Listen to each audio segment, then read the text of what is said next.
Things are pretty normal seasonally, and we actually had a little bit of an uptick in buyer activity, which happens, but not in July and August. It usually happens in September, October. And then I also have some new graphics explaining the buyer leverage and how much better that is right now than it was 2, 3, 4 years ago.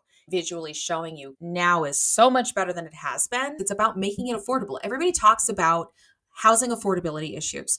This gap between pending and closed and available properties means buyers have leverage that helps solve their affordability problems. Starting off, I use the South Metro Denver Realtor Association dataset, which is that 7-county metro. But you can see our average price from July to August actually went up about $1,000, but the median price went down.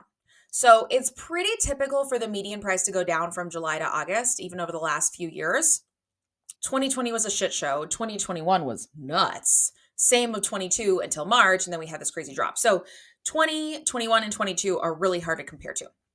A lot of times I'm going to go back a little bit further, like 15, 16, 17, 18, 19, because you have pretty consistent, predictable to an extent patterns there, assuming no major changes in the rates or economy or whatever. And then you get to COVID and you get to rate change, you get to all this stuff, all these other variables that had a major impact. But you can always see over time, we are just slowly increasing and appreciating, which generally what happens with real estate. From here to here, it just shot up so much because of all those other economic factors, COVID, interest rates being so low, all this other stuff. But that is not typical. 14, 15, 16, 17, 18, 19. Okay? Those are good consistent patterns. So you can see even 2018, July to August goes down a little bit. 2019, July to August goes down a little bit. So the whole point of that is, yes, July to August going down is pretty seasonally accurate. And a lot of people are thinking, but August is when school starts. That's why there's less closings in August. Yes, but it's not always what you think, because August closings are July shoppers. July closings are June shoppers. That's why we typically top out in prices in May and June, because that's April and May shoppers. So every year I have to tell people talking to me about selling their house in the summertime, because everyone's like, well, I want to sell when the kids are out of school, and that's when people are really shopping, when the prices are highest. I'm like, cool. The prices usually top out in June. This year they actually, and they did top out in June for median, but I wanted to go to average. Average actually topped out in April, which was March shoppers. So a lot of times I have to educate my sellers and say, okay, if we wait until the end of May or June or July to list your house, there will still be shoppers out there, but we're going to miss that peak season that you're looking for. January, February, March, April, May, early May is usually what I shoot for sellers looking for top dollar based on seasonality and not taking other factors into account. Okay. Every house is a little bit different. Every seller's goals are a little bit different, and there's no guarantee with a crystal ball of the rates and stuff like that. But given historical patterns, that's usually when most buyers are out shopping, minus those other variables. So our average price went up a little bit, but the median going down. That happens when people are buying bigger houses and they're getting a better deal on them in the second half of the year. And the easiest place to see that is price per square foot. So our price per square foot tends to go down. And in Q3 and Q4, that's when you get a better deal. It usually bottoms out in that December, January timeframe, okay? Our prices, as well as our price per square foot, usually bottoms out in the December, January timeframe, okay? People are buying bigger houses, getting better deal on them. Investors do that. People buying 800,000 or 900,000 $1 million plus houses do that. A lot of times your move-up buyers or your savvier buyers understand listening to the seasonality of the market. They also understand that they have more leverage in the second half of the year. And the first-time buyers that listen to their agent making recommendations on that also are in that position. So I do a lot of first-time buyer business in the Q3, Q4 time of year as well. So if you want to sit down, if you want to strategize, if you want a game plan, you're in the Denver metro area, hit me up down below. If you're in another area, I do have a referral link down below so I can match you with people in your area that can give you this advice based on your market and your seasonality. Percent close price to list price. This is also what shows that you have more leverage. Buyers have more leverage in the second half of the year. Obviously, these are really tough to compare to. So if you want, fine, let's go back further. 98.9. So you have some leverage to negotiate, but it's not 20%. Okay. But it is more than we had even in our relatively stable, healthy seasonal pattern market of 2014 to 2019. All of this goes to say, if you are looking to buy, you have more leverage now than you do in January, February, March, April, May, because there are more buyers out there, more competition. That means less leverage. Months of supply, I definitely want to hit. And this is one that's really nice to have the larger context. I mentioned when we were looking back that July was the slowest July, the least number of closings in July since 2012. And you can see our supply is going down just a touch from July to August, but that's normal. Normally because less people are listing houses. But new listings were literally flat, like 4. I think there were 4 more houses listed in August than there were in July, which is very unusual for that to be perfectly flat.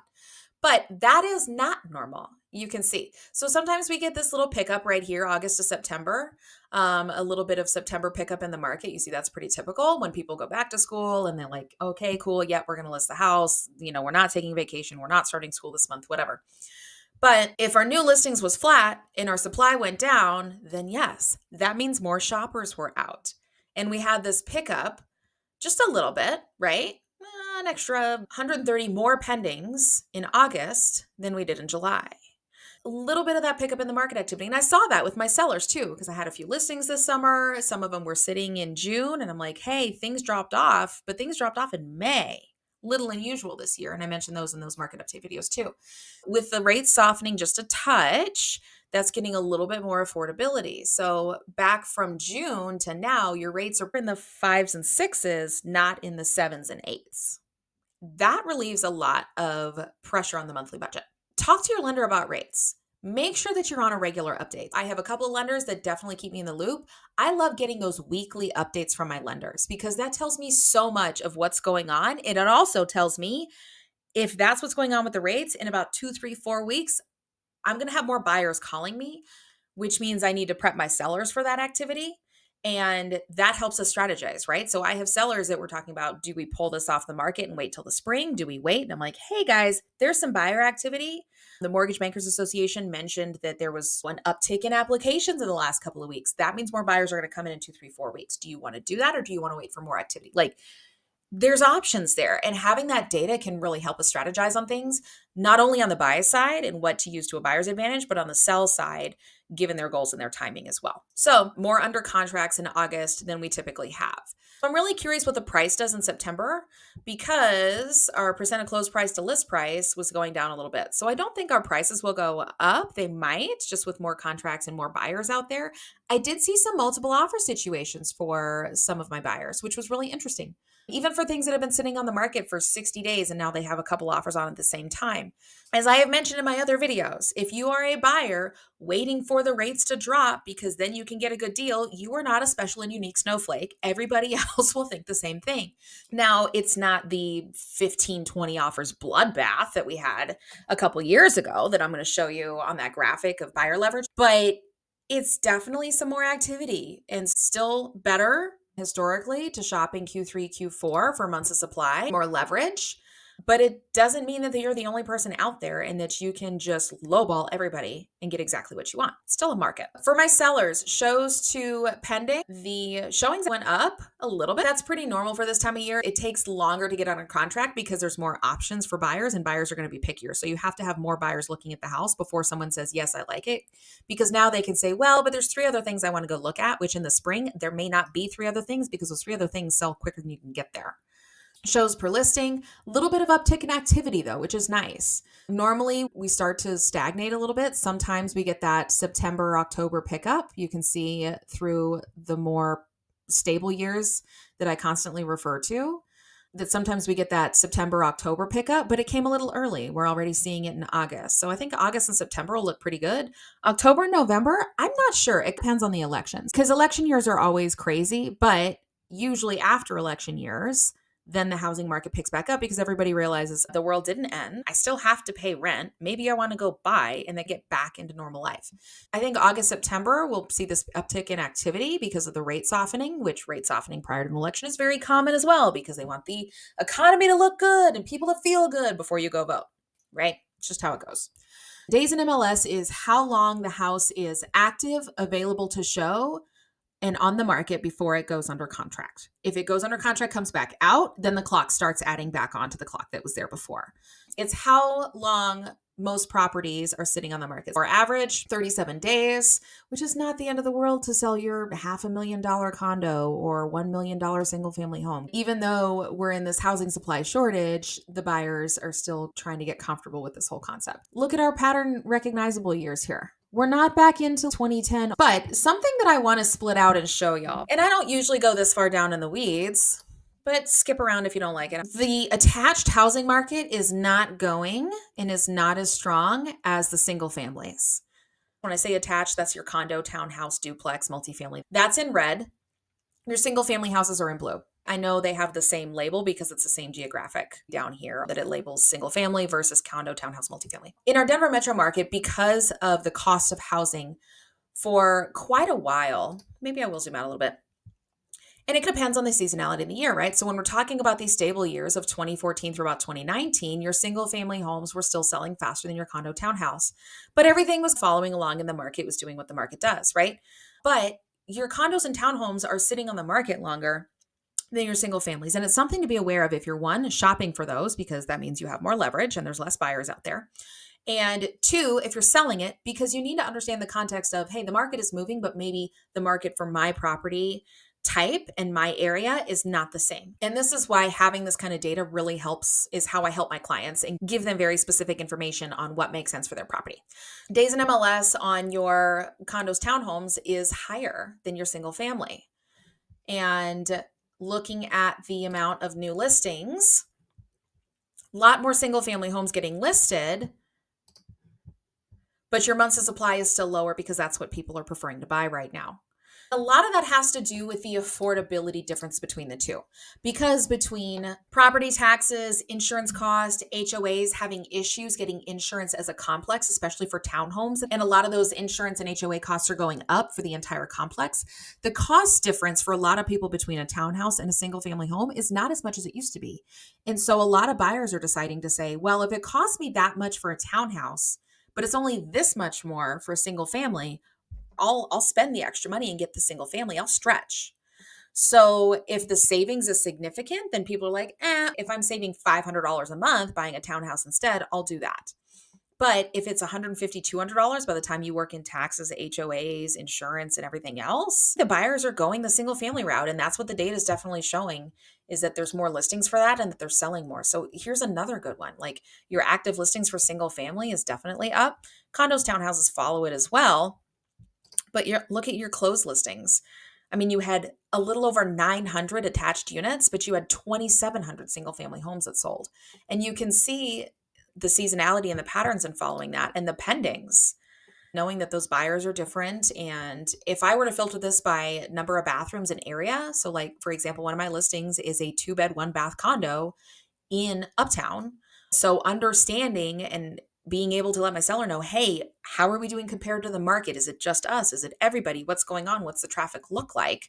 That's really important. And you can see these pending listings are just nothing compared to what they were. You're talking 1,200 units, 1,400 units. That's 30%. When you're talking 900, another extra 300, that's a good chunk of more activity that's just not there right now. I just wanted to show you attached versus detached. I thought that was interesting. And then percent of closed to list, they still follow pretty well. They're tracking, but earlier in the year, you had more leverage for the attached. And the showings, there's a decent difference of, okay, well, on single family homes, you're getting 6 showings per month per house. And on condos, townhomes, and duplexes, you're getting 3 to 4. Even though there's options there, they might not look at as many. So all of those things are really interesting to look at. But another thing I wanted to show y'all that I graphed a couple weeks ago is this. I put it on my socials, but I'm playing around a little bit more with some data visualization, right? I'm trying to help people understand with pictures what is going on. So in your green, you have all of the active listings, and this goes back to January of 2010. It's for all property types: condo, townhouse, duplex, multifamily, through about July. The more green is the more things for sale. The yellows are things going under contract, and your blues are actually closed sales. Coming out of 2010, 2011, 2012, things start to pick up a little bit. Then you have that really healthy seller's market. overall feels relatively good market. 2018, okay, we had a few more things coming on, things loosened up a little bit. And then COVID hits, and it's just like all the buyers sucked up everything on the shelf. As soon as something would come up for sale, somebody would go buy it. So you had more buyers than you did anything out there to buy. And you can see how aggressive it was and how tight it was. And then in 2022 in March, when the rates went from the twos and the threes up to the fives, and you immediately get this disparity again. You immediately get this divergence. There's still buyers out there, and now there's more listings again. For people that have been in the market as agents, we feel these things. We know these things. These things make a difference in the type of food we're putting on our table. Okay. But for the general population, when the media reports things, they don't give you this context of look back picture of, okay, things felt like, yes, it was a seller's market, but you might have had a couple of offers on something. Then you had 15 or 20 and it was a medieval bloodbath situation. Then you have this breathing space. And it takes time for people to realize that that's what's going on. And so the market is shifting faster than the general public and even buyers and sellers can keep up with. And so that's why looking at the data on a consistent basis, seeing what's happening, given patterns, given what's going on, like the crystal ball is fuzzy, guys. You can only do what you can do. But this helps, in my mind, try to tell people like buyers have leverage that you haven't had in a long time. Buyers can negotiate seller credits. Those seller credits can go towards temporary buy downs because if you think the rates are going to come down, but you want to get something for your money, go save some money on a temporary buy down. And at a refi, that money goes back towards the principal paid versus getting flushed down the toilet like a permanent buy down. I am not a lender, so I'm not going to advise you on what to do there, but I will tell you go talk to your lender and make an educated decision, and we can negotiate those things in the contract. Maybe it's not all about the price, it's about making it affordable. Everybody talks about housing affordability issues. This gap between pending and closed and available properties means buyers have leverage that helps solve their affordability problems. It helps that. I am doing my best to help people understand that you have some leverage. Hopefully that was helpful. It gives you context. If you have questions, leave them down below in the comments. If there's any particular data that you'd like to see, leave it down below. That gives me fun things to do at like 11 o'clock at night once my kids go to bed because I'm weird and this is what I do for fun. If you are looking to make a game plan to buy, to sell, not sure, want to discuss, see what makes sense for you and your family and your goals and your situation, you can pick a time off my calendar to just have a quick phone call. You can do a consult, whatever makes sense for your situation. I want to make it easy for us to sit down and talk and make a game plan to help you out. Hopefully that was helpful. Thank you so much for the time. If it was, hit the like button. That'll help other people find it. And y'all have a great day.